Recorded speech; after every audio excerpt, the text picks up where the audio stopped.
ये मेरा पहला व्लॉग है व्लॉग ट्रैवलिंग के हवाले से। और इस व्लॉग में मैं बताऊंगा कि कराची टू बार्सिलोना का एक्सपीरियंस कैसा रहता है और आपने किन किन चीज़ों की एहतियात करनी होती है जिससे आपको ट्रैवलिंग में कोई मसला ना हो।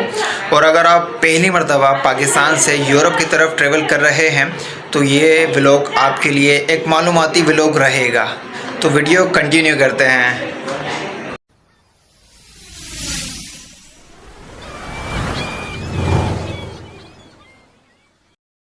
दोस्तों, हम पहुंच चुके हैं जिना इंटरनेशनल एयरपोर्ट। बैकग्राउंड में अलग से वॉइस इसलिए ऐड की जा रही है ताकि वीडियो की जो नॉइस है वो आपको डिस्टर्ब ना कर सके। एयरपोर्ट जब आप पहुंच जाते हैं तो उसके बाद आपको जो ये मेन गेट नज़र आता है, यहाँ से आपने एंट्री करनी है और एंट्री करने से पहले आपने अपनी फ़्लाइट का टाइम चेक कर लेना है। जब आप गेट से एंटर होते हैं तो एंटर होने वाला आपसे आपके टिकट की डिटेल मांगता है, आपका पासपोर्ट चेक करता है और आपका वैलिड वीज़ा भी कभी कभी चेक कर लेते हैं। और उसके बाद आपको कहते हैं आप अंदर एंट्री कर सकते हैं। अंदर आप जैसे ही एंट्री करते हैं तो आपकी पहले चेकिंग होती है, आपके सामान की चेकिंग होती है और कुछ फोर्सेस के लोग मौजूद होते हैं जो आपसे कुछ सवालात करते हैं और एक ऑनलाइन फॉर्म फिल करते हैं जिसमें आपसे पूछा जाता है कि आप किस लिए जा रहे हैं, आपका पर्पस ऑफ ट्रैवलिंग क्या है, आप कितने पैसे लेके जा रहे हैं, कौन सी करेंसी लेके जा रहे हैं, आप दरहम और दिनार लेके जा रहे हैं, आप डॉलर लेके जा रहे हैं, आप यूरो लेके जा रहे हैं। तो उसकी क्वांटिटी भी आपने उनको बतानी होती है। उसके बाद जब उनकी इंक्वायरी और उनका फॉर्म फिल हो जाता है तो फिर वो आपको रिलीज़ कर देते हैं। रिलीज़ होने के बाद फिर आप अपने बोर्डिंग पास लेने के लिए अपनी एयरलाइन के काउंटर की तरफ चले जाते हैं। यहाँ पहुँचने के बाद आपने अपनी एयरलाइन का काउंटर चेक करना है कि आपकी एयरलाइन का काउंटर कौन सा है।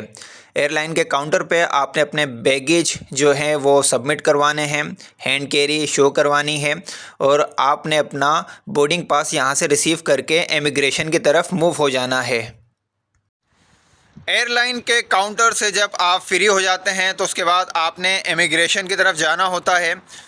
इमिग्रेशन पे जब आप जाएंगे तो वहाँ पे आपको ये लिखा हुआ मिलता है कि आपका अगर कोई दूसरी कंट्री का पासपोर्ट है तो आप दूसरी लाइन में लगें और अगर आप पाकिस्तानी पासपोर्ट होल्डर हैं तो आप उस पाकिस्तानी पासपोर्ट होल्डर वाली लाइन में जाके लग जाएं। इमिग्रेशन वाला भी आपसे यही सवाल करेगा कि आपका पर्पस ऑफ ट्रैवलिंग क्या है। हो सकता है आपसे ये भी पूछ ले अगर आप बिज़नेस वीज़ा पे जा रहे हैं कि आपका कौन सा बिज़नेस है और किस बिज़नेस पर्पस पे जा रहे हैं और किस वजूहात की बिना पे आप जा रहे हैं। और हो सकता है वो आपसे रिटर्न टिकट भी शो ऑफ करवाने का कहे।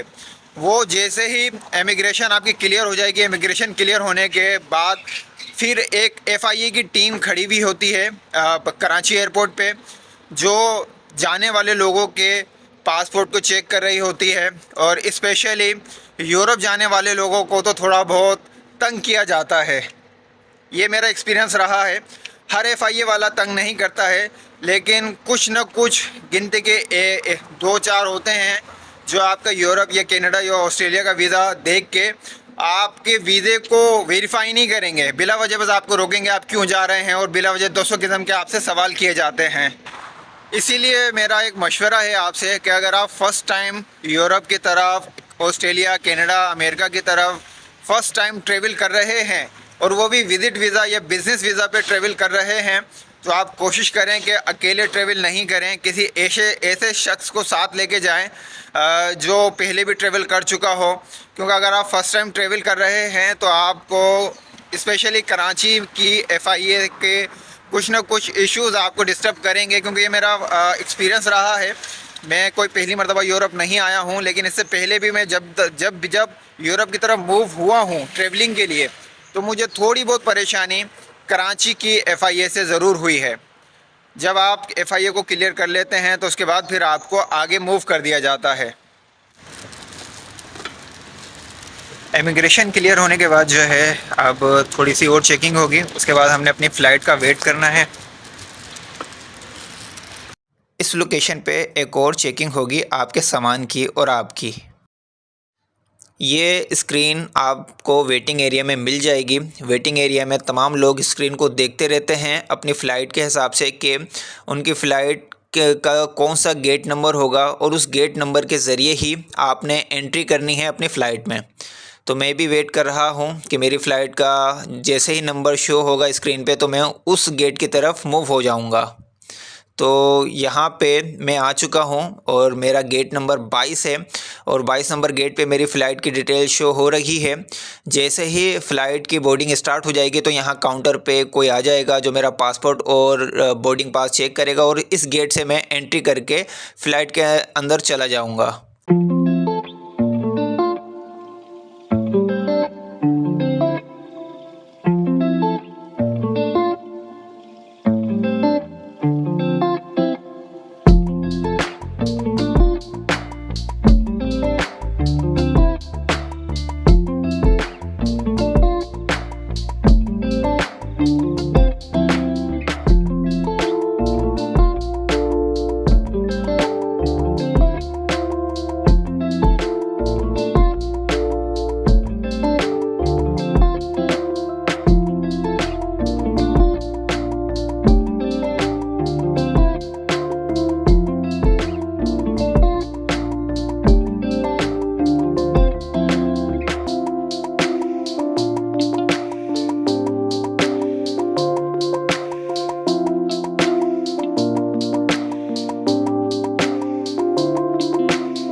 फ़्लाइट में आपका सीट नंबर लिखा होता है और सीट नंबर आपके बोर्डिंग पास पे भी मौजूद होता है। तो अपने बोर्डिंग पास के सीट नंबर को मैच करके ही अपनी सीट सिलेक्ट करें।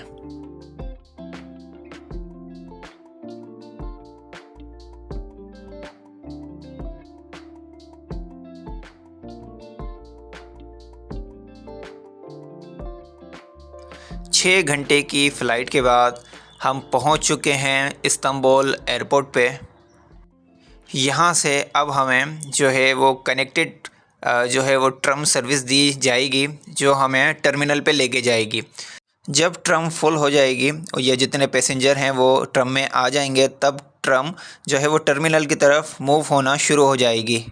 टर्मिनल पे पहुंच के आपने सबसे ज़्यादा फोकस बोर्ड पे करना है। अगर आप इस्तांबुल रुकना चाहते हैं तो आप बैगेज क्लेम के बोर्ड को फॉलो करते हुए उस एरो पे जाएंगे और अगर आपकी कनेक्टेड फ़्लाइट है मेरी तरह इंटरनेशनल तो आप कनेक्टेड फ़्लाइट के बोर्ड को फॉलो करते हुए और जो वो बोर्ड जिस एरो की तरफ आपको गाइड कर रहा है आपने उस एरो की तरफ जाना है।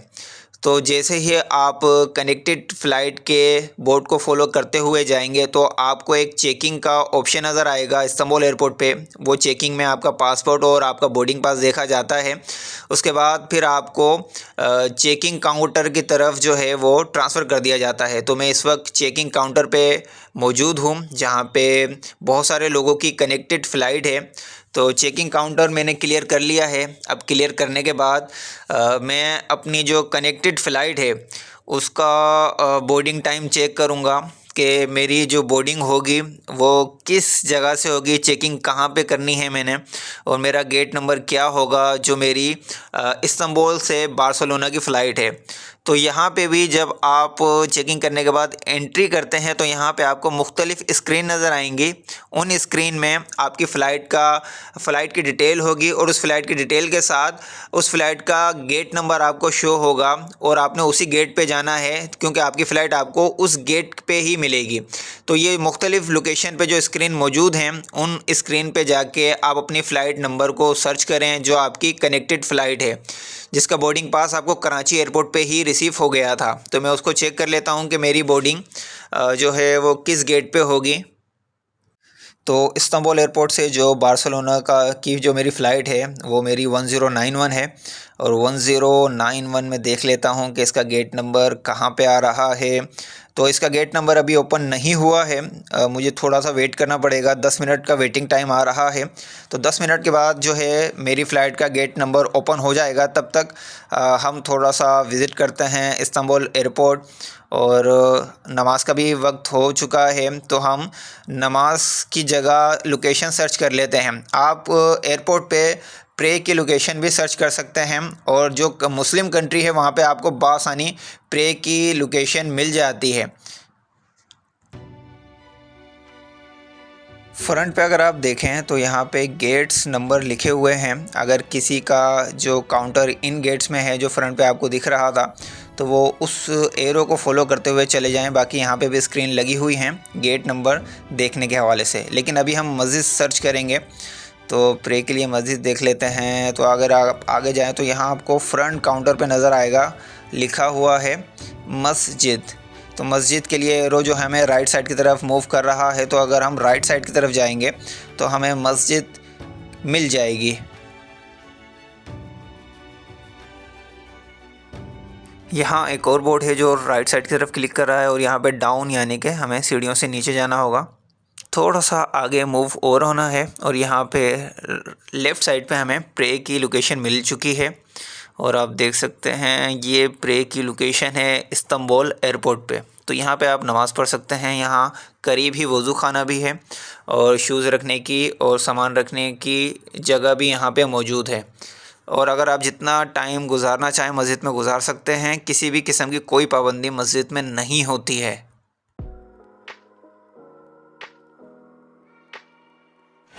मेरा काउंटर नंबर जो है वो 307 बी है। तो अब 307 बी सर्च करते हैं कि कहाँ से मुझे मेरी कनेक्टिंग फ़्लाइट मिलेगी।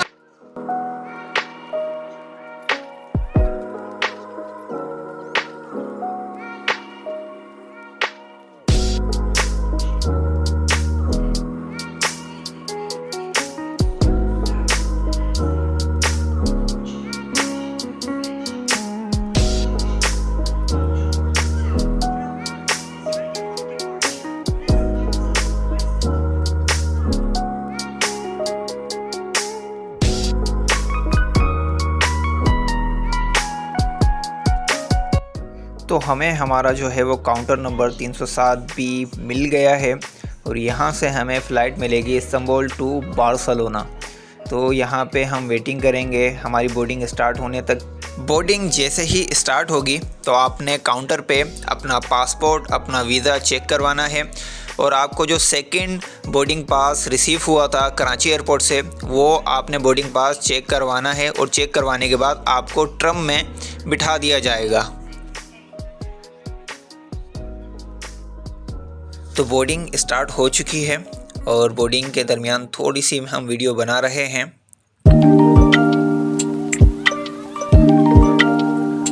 अब ये ट्रम हमें लेके जाएगी हमारी फ़्लाइट तक, और फ़्लाइट से हम इंशाल्लाह पहुँचेंगे बार्सिलोना।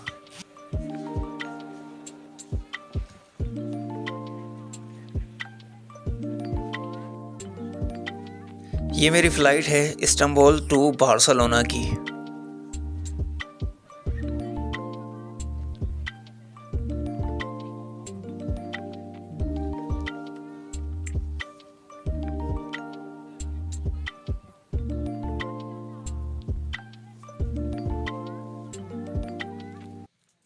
आपके बोर्डिंग पास में आपके लगेज के लिए एक स्टिकर आपको दिया जाता है। आपने इसको बिल्कुल मिस नहीं करना है, वरना एयरपोर्ट पे आप अपना लगेज क्लेम नहीं कर सकेंगे।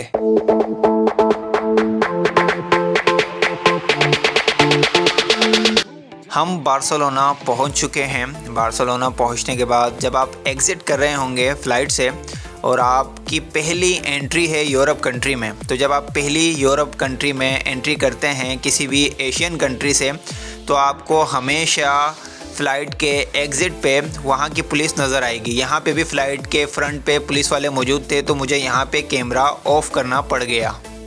पुलिस वाले हमेशा उन लोगों को रोकते हैं जिन पे उन्हें डाउट होता है, और स्पेशली जो लोग एशियन नज़र आते हैं उन्हें तो वो लाजमी रोकते हैं। लेकिन कुछ लोगों का रंग रूप ऐसा होता है कि वो बिल्कुल एशियन नहीं लगते हैं, तो वो बच जाते हैं। तो अभी कुछ लोगों को रोका था लेकिन मुझे नहीं रोका गया, तो मैं तो पास होके निकल गया हूँ। तो अब मैं बैगेज क्लेम की तरफ जाऊँगा। अगर आपको पुलिस वाले रोक लें तो पुलिस की इंक्वायरी के बाद जैसे ही आप रिलीज़ हो जाएँ, तो रिलीज़ होने के बाद आपने बैगेज क्लेम के काउंटर की तरफ जाना है और देखना है कि बैगेज क्लेम का काउंटर कहाँ है।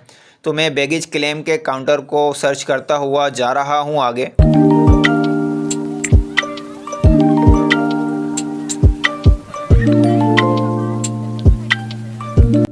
यहाँ आपको इमिग्रेशन की लाइन मिल जाएगी। आपने यहाँ पे इमिग्रेशन को क्लियर करना है। क्लियर करने के बाद फिर आप बैगेज क्लेम कर सकेंगे। यहाँ पे बैक साइड देख रहे होंगे, ये इमिग्रेशन काउंटर है। जब आपका इमिग्रेशन कंप्लीट हो जाता है तो फिर आप बैगेज के लिए जाते हैं।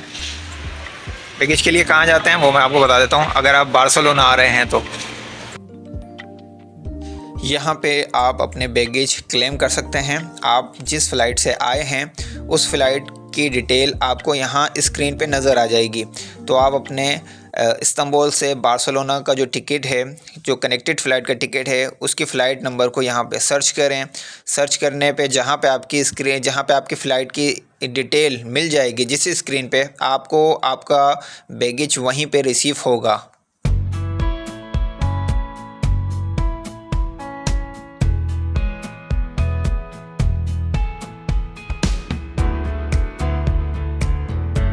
बैगेज क्लेम हो चुका है, तो अब मैं एग्ज़िट की तरफ मूव हो रहा हूँ एयरपोर्ट से। उम्मीद करता हूँ ये वीडियो तमाम की तमाम जो डिटेल के साथ मैंने आपके लिए बनाई है, ये तमाम वीडियो आपके लिए एक मालूमाती वीडियो रही होगी। वीडियो में मैं हर चीज़ शूट नहीं कर सका हूँ क्योंकि कुछ ऐसी लोकेशंस होती हैं जहाँ पे वीडियो अलाउ नहीं होती है, तो जिसकी वजह से मैं वहाँ की वीडियो नहीं बना सका हूँ। और लेकिन वहाँ के हवाले से मैं आपको अलग से वीडियो के ज़रिए इन्फॉर्मेशन ज़रूर दे रहा हूँ कि आपको किस लोकेशन पे क्या परेशानी फेस हो सकती है। तो वीडियो अच्छी लगे तो लाइक कर लें, और अगर कोई दोस्त आपका ट्रैवल करने वाला हो यूरोप की तरफ फ़र्स्ट टाइम, तो उसको भी ये वीडियो लाजमी शेयर करें ताकि वो इन परेशानियों से बच सके। शुक्रिया।